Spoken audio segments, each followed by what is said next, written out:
분명한 것은 북한이 지금부터 핵 능력을 훨씬 고도화하더라도 절대 가질 수 없다라는 겁니다. 사실은 북한에게는 가장 큰 억제 효과가 있습니다. 우리 정보당국에서 김정은이 잠을 이루지 못한다라는 첩보를 공개한 적이 있는데 이해가 됩니다. 안녕하세요. 박원권의 북한과 세계 오랜만에 여러분들께 인사드립니다. 그간 일주일에 2번씩 올리다가 올리지 못했습니다. 여러 가지로 좀 이렇게 야심차게 시작을 했는데 막상 이것을 진행하다 보니까 적지 않은 한계를 느꼈습니다. 그렇지만 시작한 것이니까 계속해서 어떻게 좀 발전할 수 있을까에 대해서 우리 많은 같이 해주신 분들과 고민 중에 있습니다. 그래서 당분간은 이렇게 자주는 못 올릴 것 같고요. 일단 한 달에 한 번 이상 정도의 목표를 갖고 올리고 또 새로운 형식으로 시작한다면은 조금 더 자주 여러분들을 만나뵐 기회가 있을 것이라 생각을 합니다. 양해 말씀 부탁드립니다. 오늘은 연말이고 하니까 당연히 그 연말 상황에 맞춰서 올 한 해를 좀 돌아보는 시간을 가질까 합니다.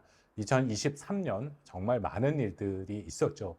2020년 도대체 북한은 어떤 생각을 갖고 이 한 해를 끌어왔고 또 2024년 북한이 어떤 이 상황으로 한반도 정세를 생각하고 행동을 할 것인가에 대한 좀 조심스러운 전망까지 한번 곁들여 보도록 하겠습니다. 먼저 올 한 해 저는 큰 틀에서 제가 이 다른 영상에도 좀 말씀을 드렸는데 북한이 7기 5차 전원회의를 통해서 발표한 정면 돌파전을 올해도 했다라고 생각을 합니다. 이 정면 돌파전이라는 것은 4가지 기본적인 원칙을 갖고 있는데요. 첫 번째는 자력갱생, 당연히 경제적인 측면에서 외부와의 직접적인 접촉을 최소화하고 내부에 돌파해 보겠다. 그것이 하나의 핵심적인 원칙으로 그 당시 제기가 됐고 올해도 그 모습이 계속 보이고 있습니다. 두 번째는 사상 무장이죠. 올해도 계속해서 굉장히 많은 다양한 행사를 통해서 북한의 사상 무장을 하는 그런 모습들을 보입니다. 비교적 최근 얘기 같은 경우에는 어머니 회의라는 것을 이제 김정은이 다시 등장해서 거기에 회의에 참석을 해서 또 개막식, 폐막식 연설을 했고요. 그 핵심은 이런 겁니다. 제가 이 자리에서 말씀을 드렸습니다만 북한이 지난 3년간 반동사상 문화벽약법, 평양 문화보호법 또 그런 법들을 통과시켜서 사실상 해이해진 사상을 다시 한번 다잡으려고 노력을 하는데 이것이 잘 안 된다라는 겁니다. 제가 그런 법 자체가 통과된 것이 북한이 사상적으로 해이해지고 있다는 것의 방증이다라고도 말씀을 드렸었는데요. 그래서 이번 어머니 대회 때 김정은이 나와서 한 얘기는 이겁니다. 어머니들이 책임을 져라. 북한은 여전히 굉장히 어머니 중심의 자녀 교육을 강조하고 있기 때문에 어머니들이 자녀들의 사상을 다 통제를 해야 되고 사상을 제대로 가르쳐야 된다. 옷 입는 방법, 말투 그런 것도 제대로 해야 된다라고 김정은이 얘기를 했습니다. 거기서 눈물을 흘리는 그런 모습까지도 보였고요. 그런 모습을 통해서 역시 사상 투쟁을 하고 있는 정면 돌파전의 핵심 원칙 2023년에도 보였다라는 것이고요. 그 다음에 핵 능력이죠. 올 한 해는 핵 능력에 대해서 북한이 2가지를 핵심적으로 했습니다. 우리가 지난 한 해 동안 봐왔습니다만 화성 18로 대변되는 미국 본토 타격 능력을 가진 대륙간 탄도미사일 그리고 위성이죠. 2번 실패했듯 마지막에 3번째 결국 성공시키는 그런 2가지 무기 체계를 통해서 자신들의 핵 능력을 최대한 고도화하는 모습을 보였고 또 하나는 이것을 장기전이라고 얘기를 했습니다. 저는 내년까지도 이 정면 돌파전이 계속될 가능성이 크다라고 생각을 합니다. 2023년 한 해 동안 작년 2022년과 비교해 보면 북한의 도발이 상대적으로 빈도수는 줄어들었습니다. 워낙 2022년이 북한이 역대 최대치의 도발을 했던 해로 기록이 되고 있습니다. 다만 올해 같은 경우에는 도발의 빈도수는 줄어들었지만 특히 대륙간 탄도미사일을 5번 실제 발사하는 고강도 도발을 해왔기 때문에 올 한 해도 분명하게 공세 수위는 높았다라고 생각이 됩니다. 작년과 비교해서 몇 가지 특징을 말씀드리겠습니다. 올해는 북한이 아주 명백하게 한국과 미국을 계속 겨냥해서 자신들의 모든 이 군사적인 행동이 맞춰져 있다라는 얘기를 합니다. 올해 여러분 잘 아시다시피 4월 달에 한미 간의 정상회담이 있어서 핵 협의구로 확장 억제를 제도하는 NCG가 발표가 됐고 2번의 회의가 있었죠. 그리고 나서 올해 또 캠프 데이비드에서 한미일 정상회담이 열렸고 굉장히 다양한 종류의 한미 또 한미 합동 훈련들이 계속 진행됐습니다. 그럴 때마다 북한이 여기에 대해서 강력히 비판을 하고 비난을 했는데, 그러고 나서 물론 뭐 매번 그 김여정이 원래 연초에 건건 사사 이 모든 한미와 또 한미일에 하는 행동에 대해서 자신들이 대응을 하겠다 했는데 올해 그런 모습들은 보이지 않았습니다. 작년같이 자신들이 소모전으로 가져가기에는 이것이 자신들에게 부과되는 비용이 너무 크다라는 판단을 했다라고 생각이 되고요. 두 번째는 뭐 작년이랑 비교해서 연합훈련 기간 중에도 북한이 여전히 도발을 했습니다. 이 부분은 적지 않게 우려가 되는 건데, 작년 하반기에 처음으로 북한이 이른바 이제 문지방을 넘어버린 것이죠. 그 전까지만 해도 한국과 미국이 연합훈련을 할 경우에는 워낙 막강한 미국의 전략 자산이 투사되고 모든 경계태세와 대비태세, 실제적인 군사력이 증강되는 상황이기 때문에 북한이 최소한 그 기간 동안에는 도발을 하지 않았습니다. 못한 것이죠.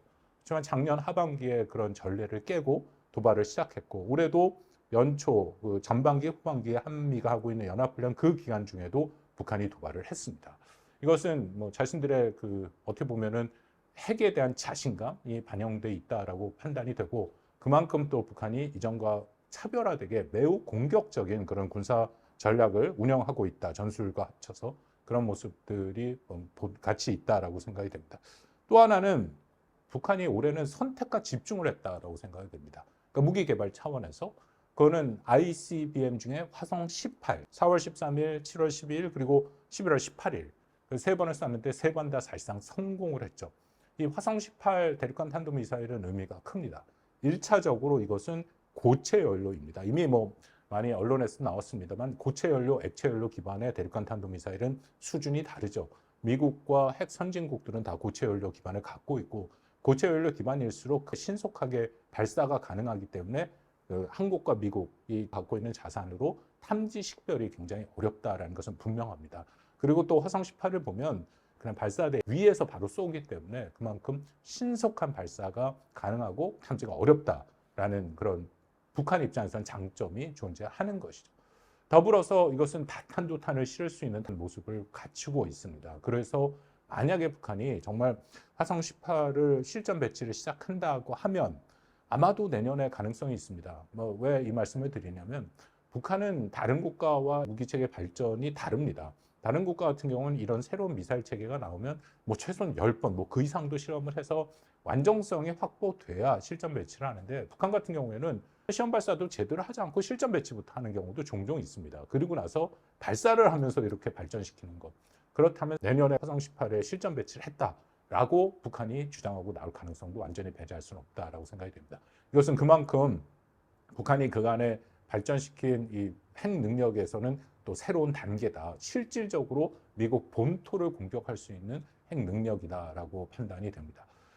이 화성 계열의 대륙간 탄도미사일 전에 북한이 지난 2019년 5월부터 계속해서 발전시킨 것은 이른바 전술 핵무기 혹은 저위력 핵무기라고 하죠. 한국 혹은 일본, 좀 더 나오면 괌까지를 타격할 수 있는 그런 형태의 그런 미사일들입니다. 대표적인 게 KN-23, 24, 25 뭐 그런 것들인데요.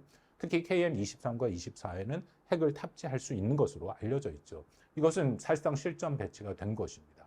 그래서 북한의 입장에서는 핵 능력, 아까 말씀드린 정면 돌파전의 핵의 고도화에 한국과 또 일본과 괌을 사정권으로 넣는 핵의 능력은 자신들이 완성을 했으니까 이제는 마지막 남은 마지막 퍼즐을 맞춘다라는 의미에서 미국 본토를 공격할 수 있는 그런 대륙간 탄도미사일에 집중을 했다라고 판단이 됩니다.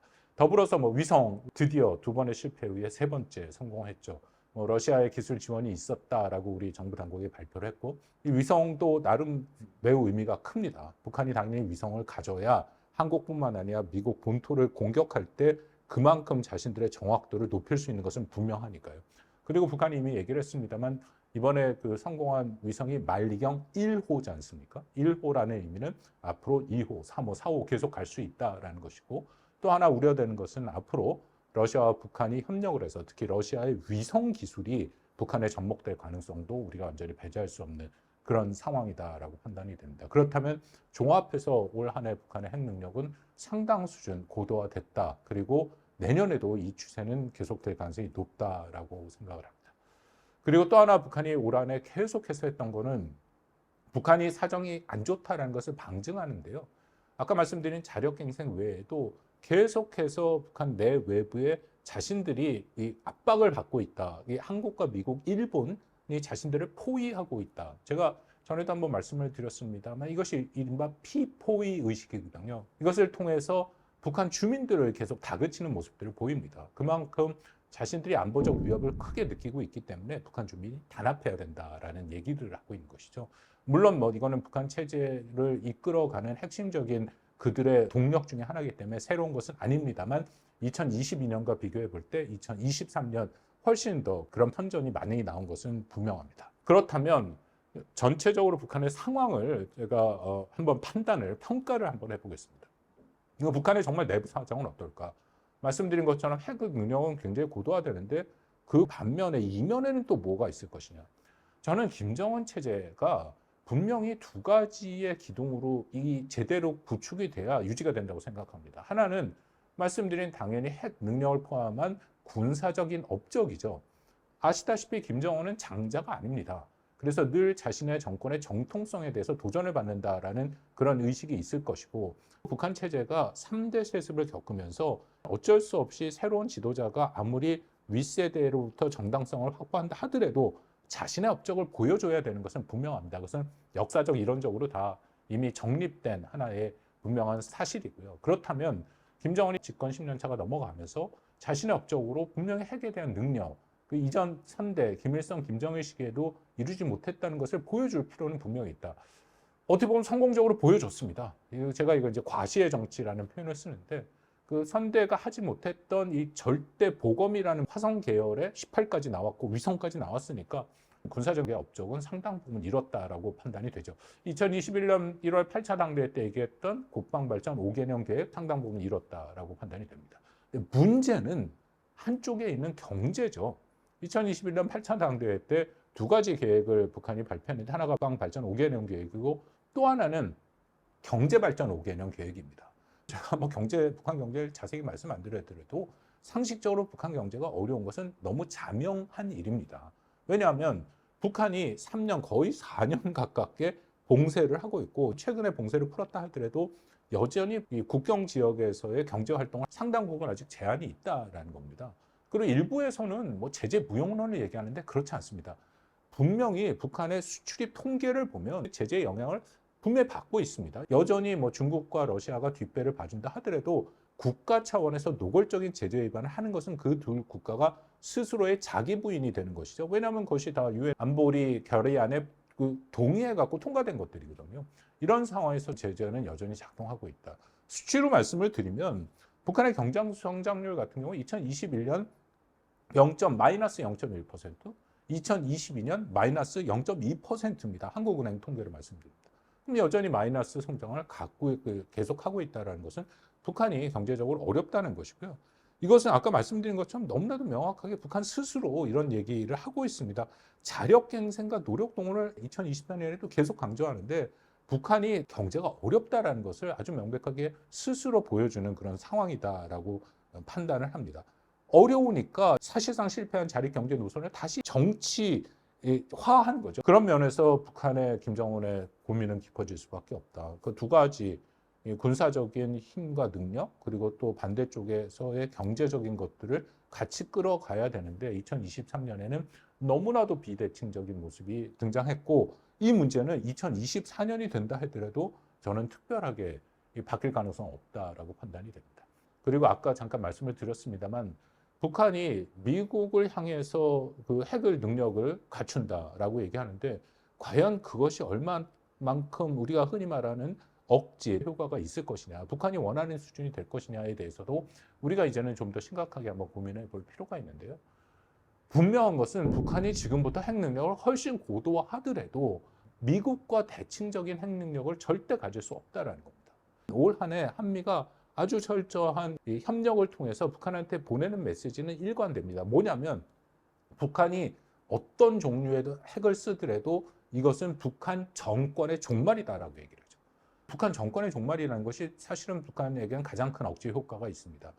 북한의 권위주의, 수령체제의 특성상 북한 주민 수백만 명이 죽어도 북한 체제는, 북한 정권은 눈 하나 깜짝 안 합니다. 지난 4월 달에도 한미 정상회담에서 바이든 대통령이 이 얘기를 했고 다양한 문서 또 한미일 회의에서 이 얘기가 계속 반복되고 있습니다. 이만큼 억지력 측면에서 북한한테 분명한 메시지를 보내고 있다 판단이 되는데 그렇다면 북한이 과연 이것을 극복하고 상쇄할 수 있는 능력을 갖출 수 있느냐? 불가능하다라는 겁니다. 조금 더 직설적으로 한번 말씀을 드리면 북한이 아무리 핵 능력을 고도화해서 미국 본토를 타격하거나 한국이나 일본을 타격할 수 있는 능력을 갖춘다 하더라도 과연 북한이 그 핵을 쏠 수 있을까요? 북한이 그 핵을 쏘는 순간 북한의 정권은 종말이다. 미국이 훨씬 더 압도적인 핵력을 갖추고 있다는 겁니다. 그래서 미국의 핵 추진 잠수함, 지난번에는 전략 핵 추진 잠수함까지 들었죠. 핵 추진 잠수함과 전략 핵 추진 잠수함은 다릅니다. 전략 핵 추진 잠수함에는 핵을 탑재한 SLBM들을 갖고 있죠. 그 추진 잠수함 한 척이면 평양은 완전히 초토화가 됩니다. 그 정도의 능력을 갖고 있는 미국인데 과연 김정은이 그런 수준의 공격을 할 수 있을 것이냐라는 것이죠. 그러니까 여전히 우리가 북한의 핵 무력화와 핵을 통한 일종의 강압 외교 가능성은 있지만 실질적으로 그들이 핵을 쓸 수 있을까에 대해서는 기본적인 측면에서 한번 다시 고민을 해볼 필요가 있다. 북한의 고민이 깊을 수밖에 없습니다. 여기서 그러면 이런 질문들을 하실 수 있겠죠. 과연 미국이 한국을 보호해 줄 것이냐. 확장 억제, 이전과는 분명히 다르게 굉장히 높은 수준으로 제도화가 됐고 이것은 미국이 비핵 동맹국에 보장해주는 것 중에 전례가 없을 정도로 높은 수준이 이루어지고 있습니다. 두 번 회의에서 지난번 회의에서도 일부 내용이 나왔는데 이게 민감한 내용이고 비밀 내용이 많아서 자세히 설명드리기가 좀 어렵긴 합니다만 어쨌든 현재 미국은 확실한 확장 억제에 대한 의지와 그것을 제도화하고 있다라는 것이죠. 그렇다면은 북한이 핵을 쏘는 것은 사실 자멸행위처럼 된다.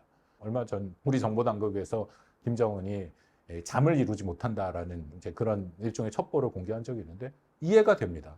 두 가지 중에 한쪽에만 비대칭적으로 강화를 하고 있는데 이나마도 정말 원하는 거를 볼 수 있을까에 대해서는 상당히 의문이 된다라는 것이죠. 마지막으로 그럼 내년에 도대체 어떤 일이 발생할 것인지 한번 예측을 해보겠습니다. 늘 제일 어려운 부분이 이 예측 파트라고 생각이 되는데요. 다만 전체적인 추세에서 말씀을 드리면 아까 잠깐 말씀드린 것처럼 2024년에도 북한은 여전히 이 정면 돌파전을 계속할 가능성이 있다라는 겁니다. 물론 이 정면 돌파전을 계속하기 위해서는 북한이 내구성이 있어야죠. 그러니까 경제가 아주 극도로 어려워지거나 그런 상황을 피해야 되는데 여러분 북한은 이미 시장화가 돼 있습니다. 연구에 따르면 북한은 이미 시장 경제에 의존하기 있기 때문에 시장의 합리성을 본다면 1990년대 후반 같은 극도의 경제적인 어려움이 다시 되풀이될 가능성은 크지 않다. 그렇다면 북한이 힘들고 어렵지만 그럭저럭 버티기로 가지 않을까. 그래서 이제 사상투쟁을 계속 강조하고 있는 거죠. 이 장기전의 1차적인 목표, 그 시점은 내년 미국 대선이 될 가능성이 높습니다. 11월 미국 대선이 되겠죠. 아마도 북한은 그 대선의 결과를 보고 내후년 2025년 상반기 정도에 미국과 이른바 핵 담판을 지으러 나올 가능성이 있습니다. 현재로서는 트럼프와 바이든이 재대결할 가능성이 높다라고 판단이 되는데 누가 되든 물론 북한의 입장에서는 트럼프를 선호할 겁니다. 그렇지만 설사 바이든이 되더라도 내후년에 나올 가능성이 있다. 그러니까 왜냐하면 자신들의 이 정면 돌파전의 마지막 목표는 사실은 북한이 핵 보유국으로 인정받으면서 제재가 해제되는 겁니다. 그런 최종적인 자신들의 목표, 그러니까 사실상 핵 보유국으로 인정받는 것이죠. 그러기 위해서는 계속해서 지금같이 모든 문을 걸어 잠그면 안 되는 거고 미국과 나와서 단판을 짓겠죠. 이른바 이제 백기론이라 해서 자신들의 능력이 고도화됐기 때문에 미국이 무릎을 꿇고 들어왔다라는 나름대로 명분을 만들어서 7차 핵실험의 가능성도 여전히 배제할 수는 없다라고 생각이 됩니다. 그렇다면은 내년 한 해 동안은 화성 18, 또 특히 위성, 그리고 최근에 북한이 다시 개발하기 시작한 중장거리 고체 연료 미사일들을 여전히 발전시킬 수 있다. SLBM 얘기가 좀 나오는데 그것은 쉽지 않습니다. 북한의 잠수함 자체가 실전 능력이 있을지는 상당히 의문시된다. 근데 문제는 김정은 체제를 지탱하는 두 가지 축 중에 계속 경제는 내년에 좋아질 가능성이 크지 않다고 생각합니다. 그렇다면은 이런 상황에서 북한이 얼마만큼 버틸 수 있을까에 대한 의문은 여전히 남아 있다라고 생각이 됩니다. 저는 한 두 가지 정도를 우리 정부가 대비를 해야 된다고 생각합니다. 뭐냐면 말씀드린 것처럼 뭔가 북한이 국면을 전환하고 나올 가능성이 있다. 그 국면 전환의 과정에서 당연히 북한은 한국을 배제하고 특히 내년 미국 대선의 이 혼란한 틈을 타서 미국을 직접 겨냥할 가능성이 있기 때문에 한미 간의 공조를 굳건히 하는 것이 매우 중요합니다. 내년 그 대선 결과에 트럼프가 됐든 아니면 바이든이 재집권을 하든 어떤 형태로든지 간에 미국 행정부와 공통된 목표를 갖고 북한을 다뤄야 된다. 협력을 철저히 해야 된다는 것이 첫 번째고요. 두 번째는 내년에 북한이 계속 도발할 가능성이 있습니다. 그 도발의 와중에 한반도 긴장 조성을 할 가능성도 여전히 있습니다. 그것을 잘 대비해야 된다라고 생각이 됩니다. 단기적으로 내년 4월 한국 총선이 있는데 북한이 예전같이 뭐 총선 전에 도발을 하고 그럴 가능성은 상대적으로 낮습니다. 그것이 자신들에게 도움이 되지 않는다라는 판단할 가능성이 있죠. 다만 9.19 군사합의를 사실상 북한이 무력화해놓고 그리고 자신들의 필요에 의해서 NLL 도발을 재개할 가능성은 여전히 있다라는 것입니다. 근데 문제는 군 통신선이 현재 막혀 있죠. 북한이 그 통신선에 응답을 하지 않고 있기 때문에 NLL에서의 남북 간의 충돌이 확전될 가능성이 있다. 그러니까 여기에 대해서 우리 한미가 철저하게 대응을 해야 된다라고 생각됩니다. 그 방법 중에 하나는 한미가 NLL 지역을 확고히 사수한다. 철저하게 준비해서 혹시라도 우발적 충돌이 확전되지 않으면서도 북한의 도발을 잘 막을 수 있는 준비 태세는 필요하다. 하나만 더 말씀드리면 이게 회색지대 도발의 가능성은 있습니다. 북한이 NLL에서 노골적으로 자신들이 일종의 싸움을 걸어오면 한국의 전력이 훨씬 더 월등하기 때문에 불리하다는 걸 알고 있습니다. 그렇다면 북한의 선택은 회색지대죠. 회색지대라는 것은 자신들이 도발했음에도 이 도발의 주체를 판단하기가 어렵게 하는 것입니다. 대표적인 게 2010년에 북한이 했던 천안함 폭침 같은 것이죠. 그런 형태의 도발을 걸어올 가능성이 있기 때문에 여기에 대해서도 뭐 제가 이야기는 우리 군 당국이 다양한 시나리오를 준비를 하고 있는 걸로 알고 있습니다만 더욱더 내년 한 해 동안 철저한 준비가 필요하다라고 생각합니다. 마지막으로 제가 그 당부드리고 싶은 말씀은 이미 뭐 일부 언론에도 나왔습니다만 미국 내에서도 북한의 완전한 비핵화라는 것은 비현실적이다라는 얘기가 이전보다 점점 큰 목소리로 들리고 있습니다. 이건 안 됩니다. 만약에 그런 상황이 온다면 사실상 북한은 핵 보유국으로 인정받는 상황이 오는 것이죠. 그렇기 때문에 한국 정부 또 미국 정부 각자 철저하게 공조해서 북한의 완전한 비핵화, 한반도 비핵화, 조선반도 비핵화가 아니라 북한의 완전한 비핵화라는 목표를 절대 양보하면 안 된다라고 생각합니다. 그 목표를 갖고 협상이 진행되더라도 그 목표에 따라서 로드맵을 만들고 그 목표를 이행해 나가는 것은 한미가 당국 차원에서 같은 목소리를 내는 것은 매우 매우 중요하다라고 생각합니다. 여러분, 2023년 처음으로 시작된 이 박원곤의 북한과 세계 그간 시청해 주신 여러분 감사드립니다. 올 한 해 잘 마무리하시고 내년에 다시 뵙겠습니다. 감사합니다.